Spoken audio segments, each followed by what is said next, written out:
Hi, Shirley here. I wanted to do a video to talk you through my experience of using Articulate 360 so far. I've just started using it in recent months. Just to give you a bit of a background as to what I do, I work as an editor in Hibernia College.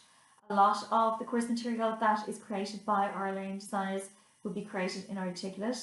We've recently started using Articulate 360. Up to that point, Articulate 13 was used for a lot of presentation development. So as I say, in recent months, I've started to use it in a hands-on capacity myself. So I'm just going to take you through at a high level what I've thought of using it so far, the specific aspects of Articulate that I have explored, and my plans to use it over the coming months. So to go back to the start, a couple of months ago, I got access to a license at work, a shared license to create some content in Articulate Presenter for a soft skills course that I'm creating for my company. I chose Presenter specifically because the learning designers at work created a lot of material in Presenter in recent years. So I'm very familiar with the format of it, and I thought as I was self-teaching, it would be a lot more intuitive for me to start with that and then to move on to Storyline. So I created a presentation and recorded some audio in Audacity, and I did some audio editing in Audacity. I imported the audio into a presentation that I created within Articulate Presenter and basically ran the presentation, edited the presentation, and I put it up on a server at work. The content was open source content about soft skills. I really enjoyed that experience, so with a bit of learning under my belt, I decided to graduate on to Storyline. And what I'm hearing at work these days is that all of the development of new functionality is really going into Storyline, so that is where we need to move to. I have found that there is quite a good content library for Storyline.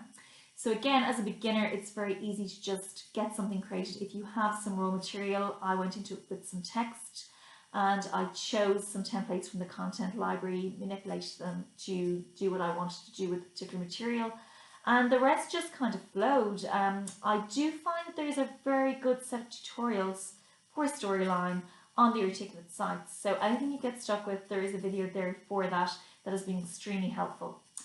In terms of the content that I have created, I did some interactions where there was a launch page, a standalone launch page. There were various icons on the page that you could click to go to get more information. There was a visited state then if you had been on that page already. If you had clicked on the icon, you had gone to another page and you went back to the launch page, you would see that that area had been visited. In terms of plans for the future, I do need to move on to recording audio and importing it into Storyline and seeing how that goes and seeing if it's as seamless and as smooth as it was in Presenter. And I suppose the other thing to talk about in relation to Articulate is Rise. I've used Rise quite a bit. It's a rapid response development tool. It's extremely intuitive. I actually used it for a project that I created with some other team members from the MSc, and we were all very happy with how that went.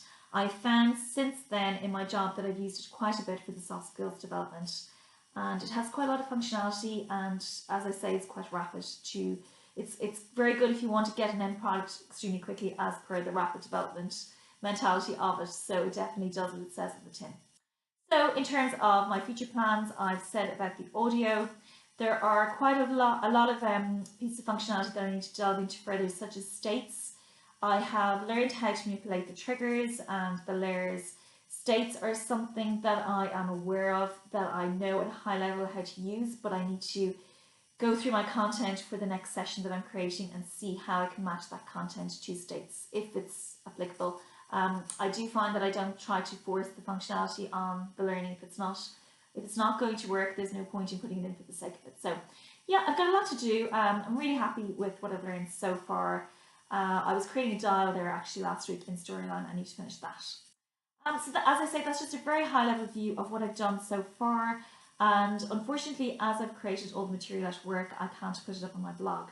However, I was thinking I could probably do a little mock-up of the interaction that I described already, where I had the launch slide and some icons, and when you click them you go to another page and then you have the visited state. So I could just do that for maybe something of my area of interest, such as music. So hopefully I will get that done, and I will put that up on this ePortfolio, and I will keep you posted on my progress.